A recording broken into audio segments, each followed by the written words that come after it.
बिस्मिल्लाहिर्रहमानिर्रहीम। अस्सलाम वालेकुम जी। तो दोस्तों, मेरी आज की वीडियो का टॉपिक अज़रबैजान की इन्फॉर्मेशन है। अज़रबैजान की टोटल इन्फॉर्मेशन, जिसमें स्टूडेंट भी हैं, जिसमें बिजनेस पर्सन भी हैं, या जिसमें अज़रबैजान वो लोग जो आते हैं जो अज़रबैजान से आगे मूव हो सकें। तो थोड़ा सा मैं आपको अज़रबैजान के बारे में बैकग्राउंड बता दूं कि अज़रबैजान रशियन स्टेट है। 1990 में 92 में ये आज़ाद हुए थे, और इसका बॉर्डर जो एक तरफ ईरान से लगता है, एक तरफ रशिया से लगता है, एक तरफ जॉर्जिया से लगता है, आर्मीनिया से लगता है, और फिर तुर्की से लगता है। बहुत से लोग ये सोचकर भी अज़रबैजान आ जाते हैं कि अगर अज़रबैजान में कुछ ना बन सका तो हम अज़रबैजान से किसी अदर कंट्री जो है, जैसे जॉर्जिया हो गया, जैसे रशिया हो गया, जैसे टर्की हो गया, हम डंकी लगा लेंगे। तो मैं सबसे पहले ये बताता चलूं कि अज़रबैजान एक क्राइम फ्री कंट्री है, और अज़रबैजान की गवर्नमेंट, अज़रबैजान की सिक्योरिटी फोर्सेस ये कतन पसंद नहीं करते कि उनके कंट्री में कोई इलीगल इंटर हो या उनके कंट्री से कोई इलीगल आउट हो। मैं अज़रबैजान आया था 2012 में 2012 में मैं अज़रबैजान आया था। तो मेरे इस पीरियड में मैंने सिर्फ एक बंदा ईरान के थ्रू अज़रबैजान इंटर होते देखा था, वो भी उसमें एक ईरानी इन्वॉल्व था, एक अज़रबैजानी इन्वॉल्व था, और वो बंदा अज़रबैजान में शादीशुदा था, और उसकी किसी फैमिली इश्यूज़ पे उसको बेगम ने डिपोर्ट करवा दिया था, और वो इंटर हुआ था, और विद इन 24 आवर उसको पकड़ के दोबारा डिपोर्ट भी कर दिया गया था। तो जो लोग ये सोचते हैं कि हम अज़रबैजान में किसी अदर कंट्री जैसे रशिया, जॉर्जिया या टर्की डंकी लगा लेंगे, तो वो इम्पॉसिबल है। उसकी बहुत ज़्यादा सख्त सज़ा है, जुर्माना भी है, डेपोटेशन भी है। तो ऐसा सोचने वालों के लिए ये मैं उनको मशवरा दूंगा कि ऐसा मत सोचें, ऐसा करने के लिए अज़रबैजान ना आए। और अभी के जो अज़रबैजान के हालात चल रहे हैं, इसमें 2-3 काम होते थे, एक स्टूडेंट, एक बिजनेस, और फिर अज़रबैजान से मूव होना।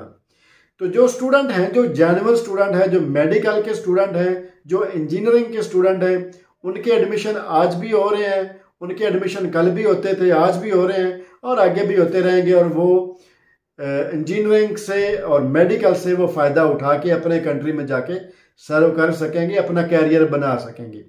जो लोग जस्ट लीगल होने के लिए अज़रबैजान में एडमिशन लेते हैं, उनका टोटल लॉस है, नुकसान है, पैसा ज़ाया है, और कुछ भी नहीं है। वो अज़रबैजान में कुछ भी नहीं कर सकेंगे, जस्ट टाइम पास, और अपना टाइम ज़ाया और अपना पैसा ज़ाया ही करेंगे।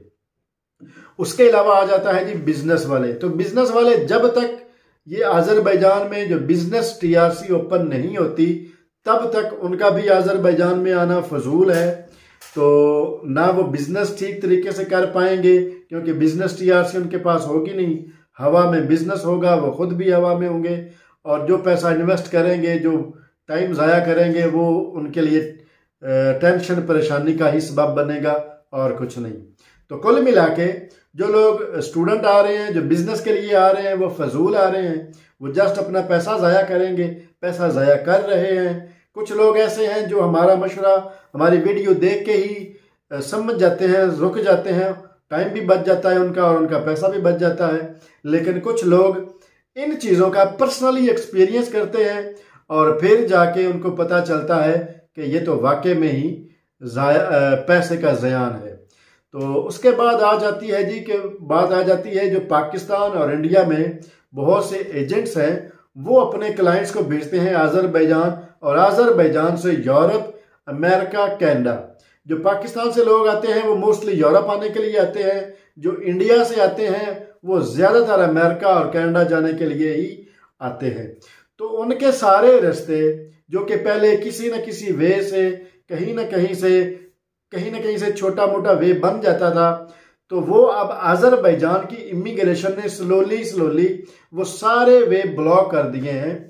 जैसे कि जो यूरोप जाने वाले लोग थे इंडियन, उनके लिए सर्बिया ऑन अराइवल एंट्री थी, या फिर जो पाकिस्तानी थे वो अजरबैजान से टर्की चले जाते थे और टर्की से डंकी लगा के वो यूरोप चले जाते थे, या फिर जो पाकिस्तानी और इंडियन अमेरिका कनाडा जाना चाहते थे तो अमेरिका कनाडा का वीज़ा ना ले सकने की वजह से वो ब्राज़ील का वीज़ा लेते थे और ब्राज़ील के थ्रू इलीगल वे से अमेरिका इंटर होते थे। तो ब्राज़ील का रास्ता भी स्टॉप हो गया। उसके बाद रह गया सुरीनेम का ई वीज़ा। सुरीनेम का ई वीज़ा चूंकि अजरबैजान की गवर्नमेंट इसको स्टॉप नहीं करवा सकती थी, तो उन्होंने क्या किया कि उन्होंने अजरबैजान के एयरपोर्ट से इस वीज़ा के बिहाफ पे ट्रैवल करने वालों के लिए बहुत ज़्यादा मुश्किलात पैदा कर दी ताकि वो यहाँ से ट्रैवल ही ना कर सकें। वो मुश्किल क्या है कि आपने एक ही एयरलाइन का टिकट बाय करना है, उसमें कोई और एयरलाइन इन्वॉल्व ना हो, सिर्फ एक अकेली एयरलाइन का PNR नंबर हो तो ही आप सुरीनेम के लिए ट्रैवल कर सकते हैं। और सुरीनेम अजरबैजान से कोई भी एक एयरलाइन डायरेक्ट नहीं जाती, उसकी कनेक्टिंग फ्लाइट्स हैं किसी न किसी के साथ। तो ये भी सारा सिलसिला बंद हो गया।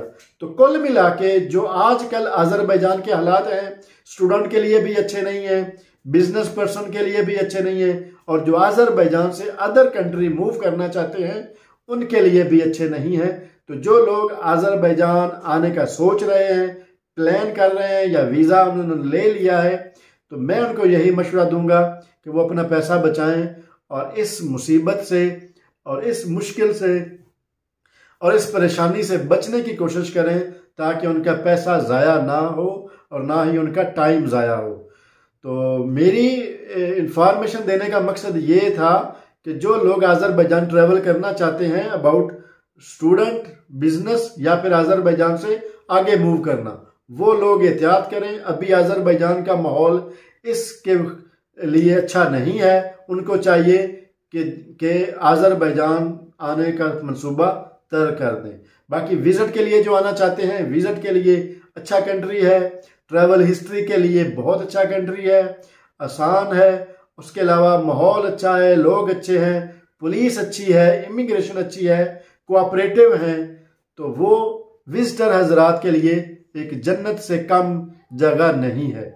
बाकी आप लोगों की अपनी मर्जी है, हमारा काम है जस्ट आपको इंफॉर्मेशन प्रोवाइड करना। ठीक है दोस्तों, मिलते हैं नेक्स्ट इंफॉर्मेशन के साथ। तब तक के लिए अल्लाह हाफिज।